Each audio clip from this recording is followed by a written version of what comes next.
Good morning and welcome to World News here on TVP World. I'm Marie Cato. 2 people were killed in Kyiv and 13 injured in Zaporizhzhia after a mass overnight drone and missile attack by Russia. The strikes came shortly after Ukraine launched Storm Shadow missiles targeting the Bryansk Chemical Plant, which produces key components for Russian missiles. Residents of the Ukrainian capital could hear loud explosions beginning at around 1 a.m. local time. According to the city's mayor, Vitaly Klitschko, at least one fire broke out in the city, and medics have been dispatched to the strike sites. Klitschko also reported several vehicle fires and damage to some residential buildings. At the same time, the Russian army struck Zaporizhzhia, where at least 13 civilians were injured and are receiving medical care. The attack damaged residential neighborhoods of the city and some of its energy infrastructure.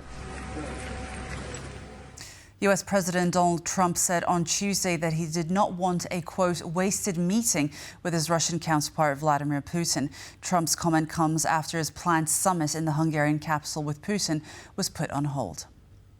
I don't want to have a wasted meeting. I don't want to have a waste of time, so I'll see what happens. But we did all of these great deals, great peace deals. They're all peace deals.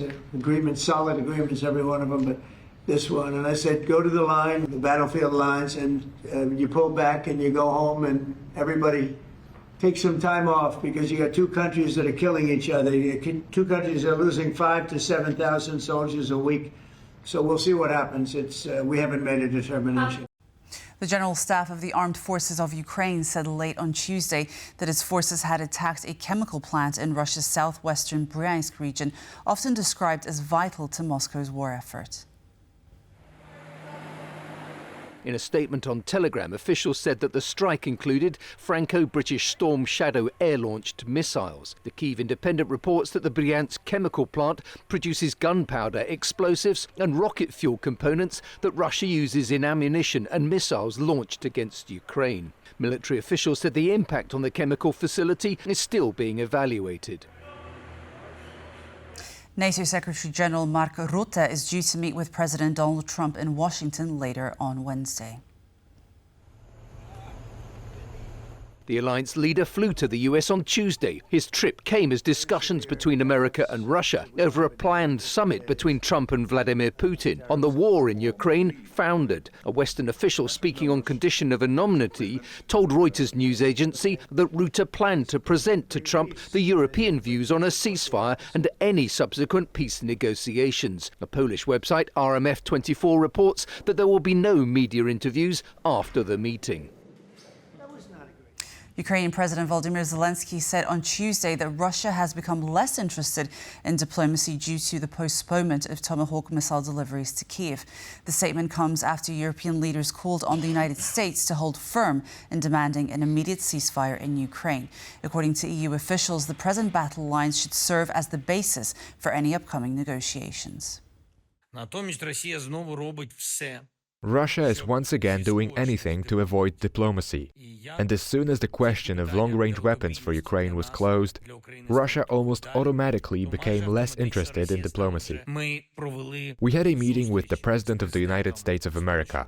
We agreed that this is how we will try to organize a dialogue, based on the front line that we have now.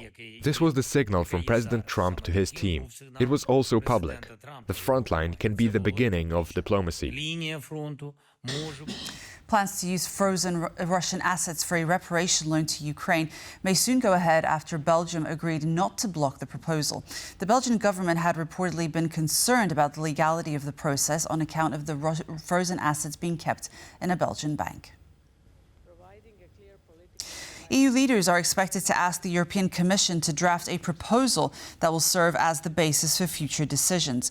The Commission is reportedly confident that the idea of a reparations loan using the frozen assets can be put into a legally sound framework, and that even should Russia refuse to pay, the EU would likely not be forced to return the money. According to Politico, the EU is considering using not only the 140 billion euros of frozen Russian assets held in Belgium, but also an additional 25 billion euros from private Russian accounts in various countries. The Lithuanian authorities resumed air traffic at Vilnius airport early Wednesday morning, following Tuesday evening's temporary shutdown. The close was triggered when dozens of smuggling balloons entered the airspace of the Lithuanian capital from neighboring Belarus. The balloons, thought to be transporting contraband from Belarus, resulted in flights being redirected to other airports in places like Kaunas and Warsaw. The use of balloons for smuggling has recently emerged as a trend, complicating European aviation, which is already facing drone incursions. The incident also marks the second time this month that Lithuanian authorities were forced to close the Vilnius airport due to the incursion of unknown aircraft into its airspace. The Polish government plans to save JSW, the biggest European producer of coking coal, a commodity crucial for steelmaking, making it also critical for defence production. JSW has been suffering from low prices of the commodity, but the government argues it needs restructuring. This is JSW, the biggest producer of coking coal in Europe. But even though it's the biggest, it doesn't mean it's the strongest. And that's why the Polish government wants to lend it a hand already extended to other mining companies. Given the financial difficulties experienced by coking coal mining companies in Poland, by which I mean JSW, we want to extend the support mechanism to cover it as well. Our goal, however, is not to close the company down, but restructure it, including layoffs. JSW has been in the red for 6 consecutive quarters, with the company incurring an operating loss of about 0.5 billion euros in the first half of this year. The company blames global conditions for that, with coking coal prices falling by a quarter since 2024. By including the company in the mining sector support scheme, the government is essentially equipping JSW with a cushion made from taxpayer money, a cushion that will soften the blow of staff reductions. We'll do everything in our power to save this company, or at least a significant portion of it. But there's another factor: defense. As Poland ramps up defense spending to almost 5% of its GDP, the country wants as much of this money to flow to local companies. And defense means steel, and steel means coking coal. No one needs convincing as to how important JSW is, not only due to the company's headcount, but also due to the important role it can still play for the Polish economy, Polish industry, and potentially for Polish defense. Coking coal has been included on the EU's critical materials list. The Israeli military announced Tuesday evening that it had identified 2 of the hostage remains delivered to them by Hamas. The 2 bodies have been identified as Aryeh Zalmanovich and Master Sergeant Tamir Adar. According to the IDF, Zalmanovich, who was 85 at the time of his death, was abducted from his home in Nir Oz and killed in captivity on November 17, 2023. Adar, who was 38 at the time of death, was a member of Nir Oz's community security squad and was killed while fighting Hamas gunmen during the October 7th attack. The return of their bodies to Tel Aviv marks Hamas transferring 15 out of the 28 deceased Israeli hostages under the U.S. negotiated ceasefire deal. Before the latest remains were identified, the IDF stressed that Hamas is required to uphold the agreement and take all necessary steps to return all the deceased hostages. Hamas says it is trying to do so, but it faces difficulty finding the bodies under rubble of buildings caused by IDF's relentless bombings of Gaza. The Czech capital will ban electric scooter rentals starting January next year, saying the vehicles are causing chaos on Prague's sidewalks. On Monday, city councils approved new regulations concerning shared transport options in the city of nearly 1.5 million, which attracted over 8 million tourists in 2024. The point is that in those parking spots, residents and visitors of Prague will only find shared mechanical or electric bicycles and vice versa. They will not find shared electric scooters there. The point is that we have had bad experiences with this here.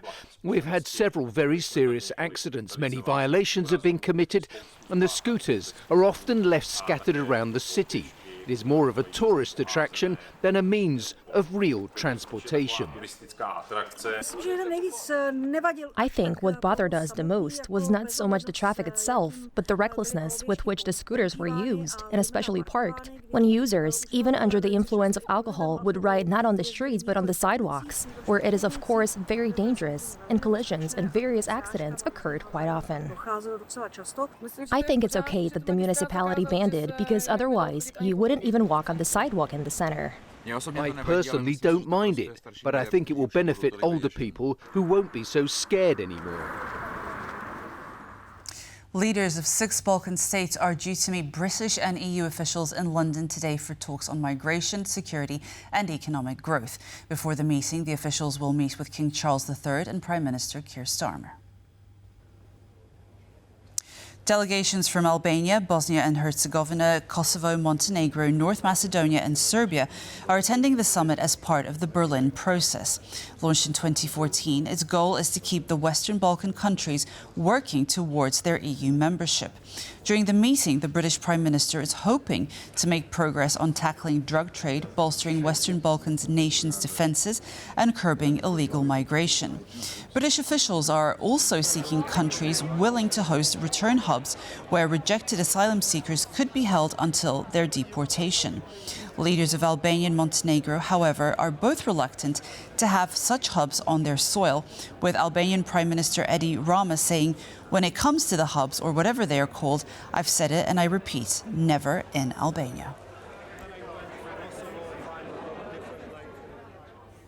Poland has detained 8 people suspected of planning acts of sabotage within the EU and in Ukraine, with half of them spying on military infrastructure. Investigators believe that these arrests may point to a growing hybrid threat from the Kremlin. Diana Skaya has this report. Poland's internal security agency was hard at work on Tuesday, arresting 8 suspects across the country accused of planning acts of sabotage on behalf of Russia. All traces, in terms of initiating these potential actions, threats, the traces lead all to the east. And according to this modus operandi, which we have also discussed many times, the Russians often seek out pro-Russian citizens of Ukraine. For example, people who place themselves at the disposal of Russian intelligence. This is the most typical type of recruitment. The Russians count on additional political benefits from this kind of conduct. Poland's defense minister says the latest arrests are proof the threat is growing. In the last 2 weeks, the Internal Security Agency, that was working with the Military Counterintelligence Service, detained another 8 suspects. There is a reasonable probability of action on Polish territory against critical infrastructure facilities, including military facilities. 55 people have been detained in recent months for acting against Poland on behalf of Russian intelligence. All these cases are at the preliminary stage. These are very complicated and multi-threaded investigations.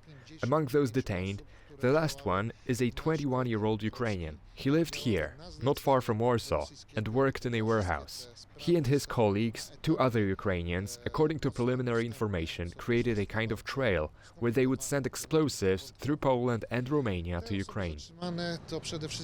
This is the Romanian authorities later detaining the suspects, 2 Ukrainian associates in Bucharest. But this is part of a bigger problem, Russia's hybrid war on Europe. In early October, drone sightings grounded flights in Munich, Denmark and Norway, disrupting thousands of passengers. Last month, prosecutors in Lithuania uncovered and detained a Russia-linked network of suspects who are alleged to have planned and organized arson attacks in various European countries. Now, as Poland tightens its defenses, the question for Europe is how to stay one step ahead. For TVP World in Warsaw, I'm Diana Skaya. And that's all for World News. Thank you for joining us and stay tuned for more on TVP World. Goodbye.